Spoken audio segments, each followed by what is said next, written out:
Hello friends, आप सभी को हमारे यूट्यूब चैनल पर स्वागत है। तो आज से हम आपका पर्यावरण और पारिस्थितिकी की क्लास स्टार्ट करने वाले हैं, यानी कि ईवीएस की, जो कि आपकी यूपी टेट, सी टेट, जितने भी टेट एग्जाम्स होते हैं सभी के लिए काफ़ी इंपॉर्टेंट है। और ये जो आपकी सीरीज रहेगी, ये फुल कंटेंट यानी कि पूरा सोर्स रहेगा, यानी कि कोई भी टॉपिक होगा उसकी पूरी जानकारी आपको दी जाएगी, यानी कि अध्यायवार और संग्रह। ठीक है। और इसमें आपकी टोटल आपके जो जैसे कि पारिस्थितिकी तंत्र, इनसे संबंधित टोटल आपका दिया गया है, जैसे कि परिभाषाएं दी गई हैं, और जीवोम, बायोम, अजैविक घटक, जैविक घटक, और स्थलीय, पुटुंड्रा, वन, प्रजाति, जैव विविधता, परितंत्र, ये सभी आपका इसमें दिया गया है। भारत में वनस्पतियाँ, कई अन्य प्रजातियाँ, ये सभी इसके अंदर दी गई हैं, जो कि आपके एग्जाम पॉइंट ऑफ व्यू से काफ़ी इंपॉर्टेंट है। जैसे भारतीय वन संरक्षण हेतु जो प्रयास जो भी किए गए हैं, पर्यावरण कानूनी और नीतियाँ जो भी हैं वो सभी दिए गई हैं। जैसे कि आपकी ये है ओजोन संरक्षण परत का है, भारतीय वन नीति अधिनियम है, ये सभी हैं। साथ ही पर्यावरण सम्मेलन, ये सारे आपके टॉपिक वाइज हम आपको कराएंगे। और पूरा ऐसे रहेगा जैसे कि आज का जो हमारा चैप्टर रहेगा वो है आपका पारिस्थितिकी और पारिस्थितिकी तंत्र और पारिस्थितिकी तंत्र के प्रकार। इससे संबंधित जितना होगा वो हम आज की वीडियो में आपको देखेंगे। तो चलिए हम स्टार्ट करते हैं। चलिए अब हम इसमें अपना टॉपिक स्टार्ट कर लेते हैं। पर्यावरण की उत्पत्ति कैसी हुई है वो सभी हम देखेंगे। तो जो पर्यावरण है, पर्यावरण शब्द की उत्पत्ति आपकी फ्रेंच भाषा के इन्वायरनर से हुई है, जिसका शाब्दिक अर्थ होता है घिरा हुआ या घेरना। जैविक तथा अजैविक घटकों से निर्मित प्राकृतिक परिदृश्य को क्या कहते हैं? पर्यावरण कहते हैं, जैविक और अजैविक घटकों के। ठीक है। अब इसके हैं आगे पर्यावरण के प्रकार। तो पर्यावरण के प्रकार आपका एक तो प्राकृतिक पर्यावरण, दूसरा मानवीकृत पर्यावरण। प्राकृतिक में आपका जलमंडल, वायुमंडल, स्थलमंडल, जैवमंडल आ जाता है। मानवीकृत में आपका फसल उत्पादन, औद्योगिक क्षेत्र और परिवहन क्षेत्र आ जाते हैं। ठीक है। और जो पर्यावरण संरक्षण अधिनियम है, ये आपका 1986 के अनुसार पर्यावरण किसी जीव के चारों ओर घिरी भौतिक एवं जैविक दशाओं एवं उनके साथ परस्पर अंतःक्रिया को सम्मिलित करता है, जो पर्यावरण है। ठीक है। इसके बाद 18 अक्टूबर 2010 को राष्ट्रीय हरित न्यायाधिकरण NGT की स्थापना भारत सरकार द्वारा की गई थी। तो भारत सरकार के द्वारा कब? तो 2010 में। किसकी? तो राष्ट्रीय हरित न्यायाधिकरण की। ठीक है। अब हम जैव मंडल को देखते हैं। जैव मंडल क्या है? तो जैव मंडल जीवन रूपों का समर्थन करने वाली पृथ्वी की सतह को जैव मंडल कहा जाता है। यह वायुमंडल, स्थलमंडल और जल मंडल की परस्पर क्रिया से बनता है। इसके अंतर्गत अनेक परितंत्र कार्य करते हैं तथा समस्त जीव यानी कि जैविक संगठक व भौतिक पर्यावरण को शामिल किया गया है। और जैव मंडल को इकोस्फीयर कहते हैं। जैव मंडल को क्या कहते हैं? इकोस्फीयर कहते हैं। जिसमें आप देख सकते हैं जैव मंडल आपका ये वायुमंडल हो गया, जलमंडल हो गया और स्थलमंडल हो गया। इन सभी को मिलाकर क्या बनता है? आपका जैव मंडल बन जाता है। ठीक है। इसी के साथ अब हम आगे देखेंगे। आगे है पारिस्थितिकी। पारिस्थितिकी क्या है? तो पारिस्थितिकी विज्ञान की वह शाखा है जिसके अंतर्गत जीव समुदायों तथा उनके पर्यावरण के मध्य पारस्परिक संबंधों का अध्ययन किया जाता है, वही आपकी पारिस्थितिकी कहलाता है। ठीक है। वर्तमान में इसका आकार जो है वो व्यापक हो गया है। अब इसमें जंतु, वनस्पति, जलवायु के अतिरिक्त मानव समाज एवं इनके भौतिक पर्यावरण की अंतःक्रियाओं का अध्ययन आदि को भी शामिल किया गया है। पारिस्थितिकी शब्द का जो प्रयोग है वो सबसे पहले 1869 में अर्नेस्ट हैकल के द्वारा किया गया था। और ये क्वेश्चन काफ़ी इंपॉर्टेंट क्वेश्चन है, काफ़ी एग्जाम में पूछा जाता है। उसमें पूछते हैं कि पारिस्थितिकी शब्द का जो प्रयोग है वो सबसे पहले किसने किया था? तो वो आपके अर्नेस्ट हैकल ने किया था। कब? तो 1869 में किया था। ठीक है। अब हम आ जाते हैं पारिस्थितिकी तंत्र पर। पारिस्थितिकी तंत्र एक प्राकृतिक इकाई है जिसमें एक क्षेत्र विशेष के सभी जीवधारी अपने पर्यावरण के साथ अंतःक्रिया कर एक संपूर्ण जैविक इकाई बनाते हैं। इसके अंतर्गत 3 घटक होते हैं। कितने घटक होते हैं? 3 घटक होते हैं, जैविक घटक, अजैविक घटक और ऊर्जा घटक। ठीक है। ऊर्जा यानी कि सूर्य ऊर्जा। जैविक घटक क्या है? तो जैविक घटक तथा जैविक घटक में आपके पेड़ पौधे, जीव जंतु और सूक्ष्म जीव आते हैं। अजैविक में आपके भौतिक और रासायनिक पर्यावरणीय तत्व आते हैं। घटकों के स्वतः नियमांक संबंधों को ही पारिस्थितिकी तंत्र कहा जाता है। अब ये जो क्वेश्चन आपका नीचे वाला आएगा, जो पारिस्थितिकी तंत्र शब्द का जो प्रयोग है वो सबसे पहले किसने किया था? तो पारिस्थितिकी तंत्र जो शब्द है उसका जो प्रयोग है वो 1935 में A.G. टांसले के द्वारा इसका प्रयोग किया गया था। ये नोट कर लीजिएगा। अब आता है कि पारिस्थितिकी तंत्र की सामाजिक प्रासंगिकता क्या है। जो पारिस्थितिकी तंत्र है उसकी सामाजिक प्रासंगिकता क्या है? तो पारिस्थितिकी तंत्र से समाज को प्राप्त होने वाले प्रत्यक्ष या अप्रत्यक्ष लाभ कौन कौन से होते हैं वो भी देख लेते हैं। तो पारिस्थितिकी तंत्र, तो ये आपका जो पारिस्थितिकी तंत्र है ये कृषि आधारित तथा वन आधारित उद्योगों को कच्चा माल प्रदान करता है। कौन? पारिस्थितिकी तंत्र आपके जो कृषि आधारित और वन उद्योग जो आधारित होते हैं उनको कच्चा माल प्रदान करता है। पारिस्थितिकी तंत्र वनों को शैक्षणिक अनुसंधान संबंधी महत्व भी प्रदान करता है। यह प्राकृतिक सौंदर्य, सांस्कृतिक विविधता, सौंदर्यात्मक का भी संरक्षित करता है। ठीक है, आगे रहेगा आपका संक्रमिका।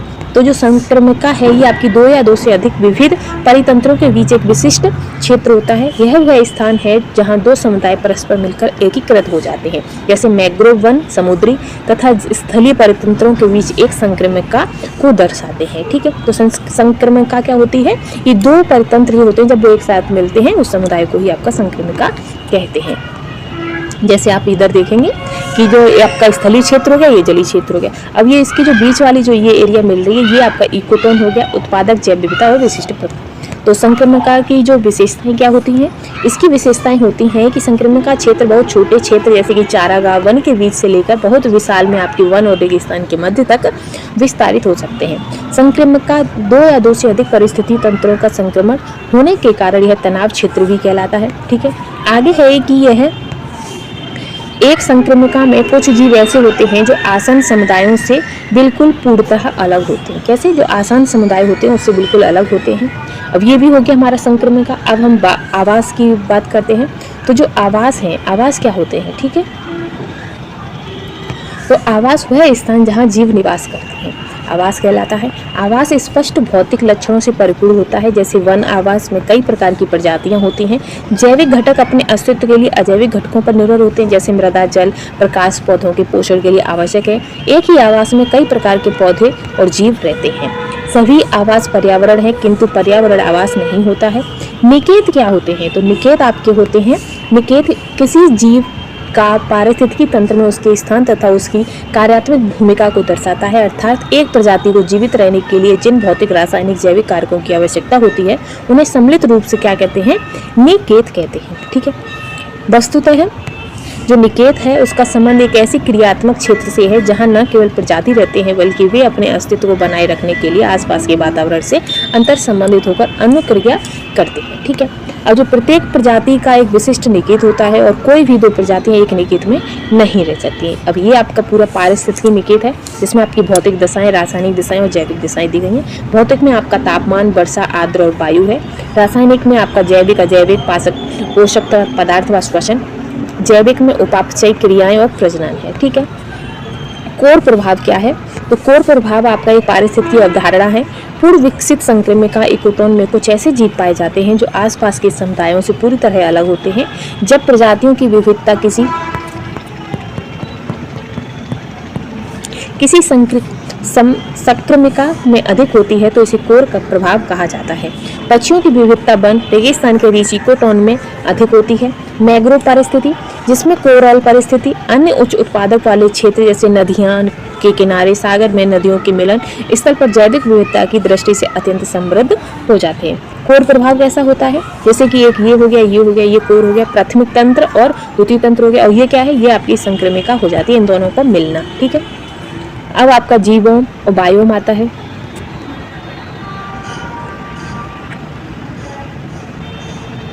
तो ये जो हमारा जीवोम और बायोम का जो टॉपिक रहेगा ये हम नेक्स्ट वीडियो में देखेंगे। तो आज के लिए बस इतना ही। वीडियो आपको पसंद आई हो तो प्लीज़ चैनल के साथ बनी रहिएगा। Thanks for watching. बायोम क्या है? तो बायोम पौधों व प्राणियों का एक समुच्चय है जो एक बड़े भौगोलिक क्षेत्र में पाया जाता है। सामान्य शब्दों में पृथ्वी पर पेड़ पौधे तथा जीव जंतु सहित सभी प्रमुख पारिस्थितिकी तंत्र क्या है? तो बायोम कहलाते हैं। एक बायोम के अंतर्गत सभी पादपों तथा प्राणियों की विशेषताएं समान होती हैं। बायोम के अंतर्गत प्राय स्थलीय भाग के समग्र पादप तथा प्राणी समुदायों को सम्मिलित किया जाता है क्योंकि सागरीय बायोम का निर्धारण कठिन होता है। तो बायोम के अंतर्गत आ जाएगा कि बायोम के अंतर्गत प्राय स्थलीय भाग के समग्र पादप तथा प्राणी समुदायों को सम्मिलित करते हैं क्योंकि जो सागरीय बायोम होता है उसको निर्धारण करना कठिन होता है। फिर है कि बायोम आवास की तुलना में एक व्यापक अवधारणा है। यह बायोम में कई प्रकार के आवास हो सकते हैं। कौन कौन से? तो बायोम के प्रकार में है स्थलीय बायोम और जलीय बायोम। स्थलीय बायोम में वन बायोम, घास, टुंड्रा, मरुस्थल 4 प्रकार हो गए, और जलीय में खुला समुद्र, प्रवाल भित्ति और आर्द्र भूमि। ये हो गए बायोम के प्रकार। आगे है बायोम को प्रभावित करने वाले कारक। तो बायोम को प्रभावित करने वाले कारक कितने हैं? 3 हैं। महाद्वीपीय विस्थापन, जलवायवीय घटनाएं और प्राकृतिक घटनाएं जैसे कि ज्वालामुखी और भूकंप, सुनामी इत्यादि। आगे है कि वन बायोम। वन बायोम, तो वन बायोम विषुवत रेखा के दोनों तरफ 10 डिग्री उत्तर से लेकर 10 डिग्री दक्षिण में तक फैला हुआ है। विश्व के इस प्रदेश में वर्ष भर औसत तापमान 25 डिग्री सेंटीग्रेड के आसपास व औसत वार्षिक वर्षा 200 सेंटीमीटर से अधिक रहती है। इसके कारण इसे जैव मंडल के सबसे अधिक जैव विविधता पाई जाती है। तो सबसे अधिक जैव विविधता किसमें? तो वन बायोम में पाई जाती है, फॉरेस्ट बायोम। आगे इस प्रकार की बायोम में चौड़ी पत्ती वाले ऊंचे वृक्ष मिलते हैं। उच्च तापमान व अधिक वर्षा के कारण इनके तने कठोर व दृढ़ होते हैं, जैसे मेहगनी, आयरनवुड, अवनूस, रोजवुड, सिनकोना, रबर इत्यादि। वन बायोम में सरीसृप एवं उभयचर प्रजातियों की बहुलता है। वन बायोम में लंगूर, भालू समेत छोटे व बड़े स्तनधारी तथा रंग बिरंगे पक्षी सम्मिलित होते हैं। नेक्स्ट है कि जो वन बायोम है इसका सबसे बड़ा भाग अमेजन बेसिन में पाया जाता है। इन्हें सेलवास कहा जाता है। जो वन बायोम होते हैं इनका सबसे बड़ा भाग अमेजन बेसिन में पाया जाता है। इन्हें सेलवास कहा जाता है। अब सवाना बायोम, तो सवाना बायोम यह विषुवत रेखीय आर्द्र जलवायु वाले प्रदेशों में पाए जाते हैं। सवाना बायोम में वृक्षों का अभाव होता है। यहाँ की मृदा में ह्यूमस की मात्रा अधिक होती है और यह घास की जो लंबाई है वो 5 मीटर तक पाई जाती है। इसलिए इसे हाथी घास कहा जाता है।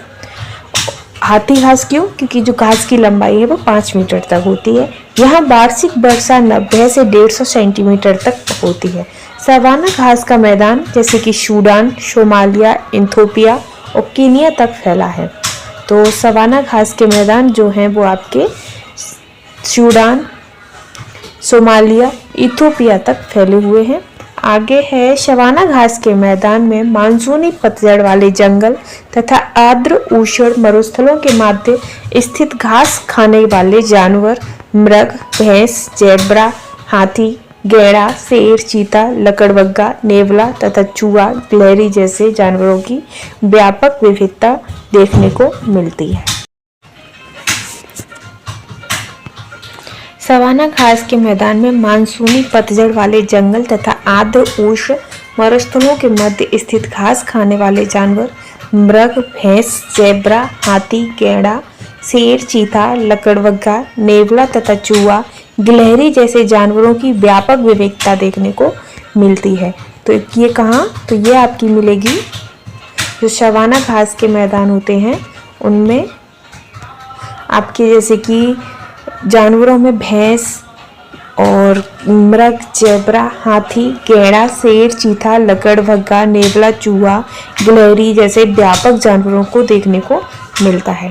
आगे है जो भूमि घास भूमि में जो बायोम है ग्रासलैंड बायोम। तो ये आपके विश्व के वह क्षेत्र जहाँ की प्राकृतिक वनस्पति में अधिकांशतः घास ही उत्पन्न होती है। कम वर्षा के कारण वनों का विकास नहीं हो पाता है, उन्हें घास भूमि बायोम कहते हैं। यह प्रदेश वन मेखला तथा शुष्क प्रदेशों के बीच स्थित है। मरुस्थल की अपेक्षा यहाँ की वनस्पति कम विरल है। यहाँ घास के मैदान जैसे कि स्टेपीज, पेरीज और पंपास पाए जाते हैं। और घास के बाद आएगा मरुस्थली बायोम। यहाँ की जो वनस्पति का अभाव होता है। वनस्पति में जैसे नागफनी हुआ, बबूल, छोटी झाड़ियाँ आदि पाई जाती हैं। तो जो मरुस्थली बायोम होते हैं उनमें वनस्पतियों का अभाव रहता है। साथ ही वनस्पतियों में क्या पाया जाता है? तो नागफनी और बबूल पाया जाता है। विश्व के मरुस्थलों को 2 भागों में बांटा गया है। पहला उष्ण मरुस्थल जो कि ये वर्षा के अभाव के कारण बहुत शुष्क रहते हैं, जैसे सहारा, थार, अरब क्षेत्र आदि।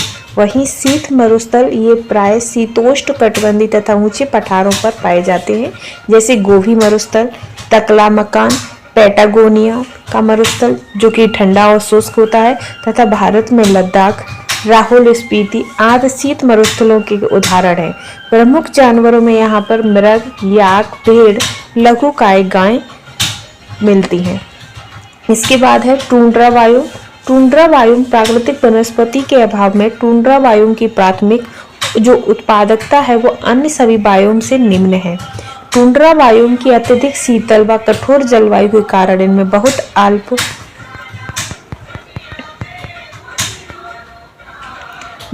अल्प मात्रा में पौधे उगते हैं। यहाँ के प्रमुख पशुओं में वुडलैंड करीबू, सफेद भेड़िया, लोमड़ी, सफेद भालू आदि पाए जाते हैं। इन पशुओं के बालों में फर की उपस्थिति के कारण इनमें ठंड सहने की अत्यधिक क्षमता होती है। तो जो ठंडे प्रदेशों में जो जानवर रहते हैं उनके बालों में क्या होते हैं, फर होते हैं, जिसके कारण वो सर्दी को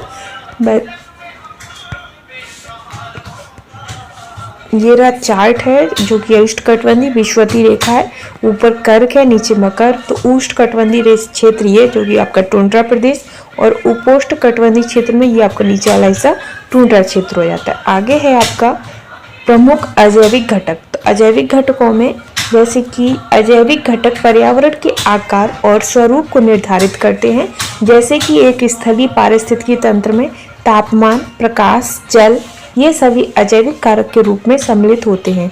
तो वहीं समुद्री पारिस्थितिकी तंत्र में लवणता, महासागरीय धाराएं आदि अजैविक कारक के रूप में सम्मिलित होते हैं। तापमान पर्यावरण का महत्वपूर्ण कारक है जो जीवों के अस्तित्व को प्रभावित करता है। पारिस्थितिकी क्षेत्र में ऊर्जा का मुख्य घटक सूर्य है।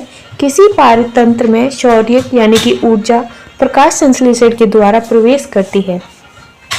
प्रत्येक जीव तापमान, आर्द्रता की एक निश्चित सीमा को ही सहन कर सकता है। साथ ही तापमान जीवों को उपापचयी क्रियाओं, वृद्धि, अनुक्रियाओं तथा जीवों के अन्य शारीरिक कार्यों को निर्धारित करता है। उपापचयी क्रियाओं में एंजाइमों की भूमिका, तो जो आपकी अधिकतम कार्यशील होती है वो 25 डिग्री सेंटीग्रेड से 35 डिग्री सेंटीग्रेड, और अक्रियाशील जो होती है वो 0 डिग्री सेंटीग्रेड, और विकृतीकरण आपकी 60 डिग्री सेंटीग्रेड से 70 डिग्री सेंटीग्रेड तक होती है। वही है कि किसी जीव का भौगोलिक वितरण उसके तापमान सहनशीलता के स्तर पर निर्धारित होता है। आगे है पृथुतापी। तो पृथुतापी यानी कि ऐसे जीव जो तापमान की विस्तृत परास को सहन कर सकते हैं, जैसे कि बिल्ली, कुत्ता, बाघ आदि। तो जो बिल्ली, कुत्ता, बाघ हैं ये ऐसे जीव होते हैं जो कि अत्यधिक जो विस्तृत परास को भी सहन कर पाते हैं। वही है तनुतापी। तनुतापी वे जीव जिनमें तापमान की केवल एक सीमित परास को ही सहन करने की क्षमता होती है, जैसे कि आपका पेंगुइन, अजगर और मगरमच्छ। आगे है जल जैसे कि पादपों के भौगोलिक वितरण और उत्पादकता के निर्धारण में जल की महत्वपूर्ण भूमिका होती है। जल पृथ्वी पर पाए जाने वाला एकमात्र अकार्बनिक पदार्थ है जो संसाधन, पारिस्थितिकी या आवास के रूप में कार्य करता है। यह वनस्पति के प्रकारों एवं उसके संगठन पर महत्वपूर्ण प्रभाव डालता है। पृथुलवड़ी। तो जो पृथुलवड़ी है ये ऐसे जीव जो कि लवणता के एक व्यापक परास के प्रति अनुकूलन में सक्षम होते हैं। वहीं लवण सांद्रता प्रति 1000 वर्ग प्रतिशत में उपस्थित लवणता के रूप में मापी जाती है। वहीं है तनुलवड़ी। तो तनुलवड़ी ऐसे जीव जो लवणता की संकीर्ण सीमा या कम परास तक की अनुकूल में सक्षम होते हैं। परास सरणी समस्याएं। तो ऐसी समस्याएं जो कारण अलवड़ी जल के कुछ जीव समुद्री जल में तथा समुद्री जीव अलवड़ी जल में लंबे समय तक जीवित नहीं रह पाते हैं। इसके बाद है कि हाइड्रोफाइट यानी कि जलोदभिद। तो जलोदभिद जलीय आवास के पादपों को हाइड्रोफाइट कहा जाता है। जल के अंदर जीवित रहने के लिए इनमें हवा के भंडारण के लिए छिद्र होते हैं, छिद्र या एरनकाइमा होते हैं, जिससे ये उस जल के अंदर सांस ले पाते हैं। फिर है कि मीजोफाइट। मीजोफाइट यानी कि समुद्रभिद। ये स्थलीय पादप जो विशेषतः ना तो शुष्क और ना ही आर्द्र पर्यावरण के लिए अनुकूल होते हैं।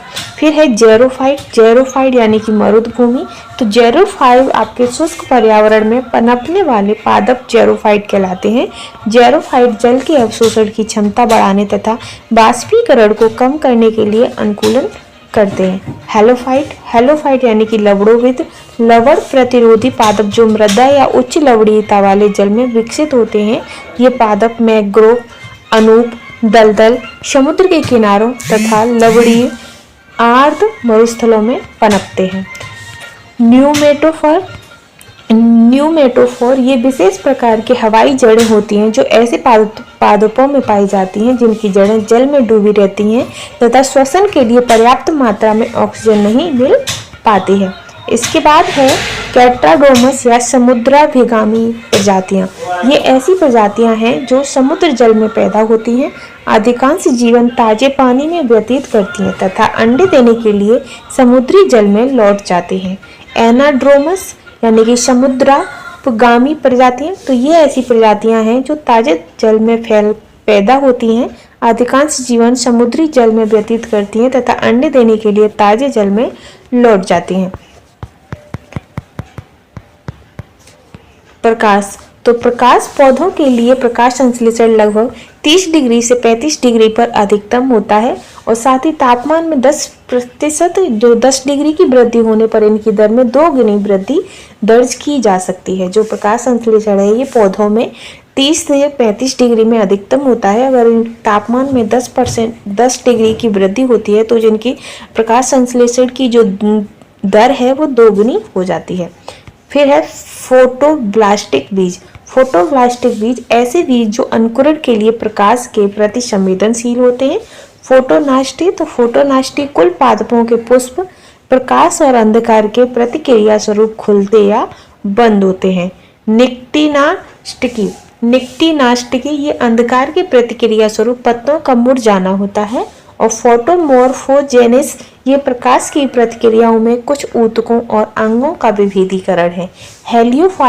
हेलियोफाइट ऐसे पादप जो प्रकाश की प्रचुरता में रहने के लिए अनुकूलित होते हैं, जैसे बरगद हेलियोफाइट वनों की छत बनाते हैं।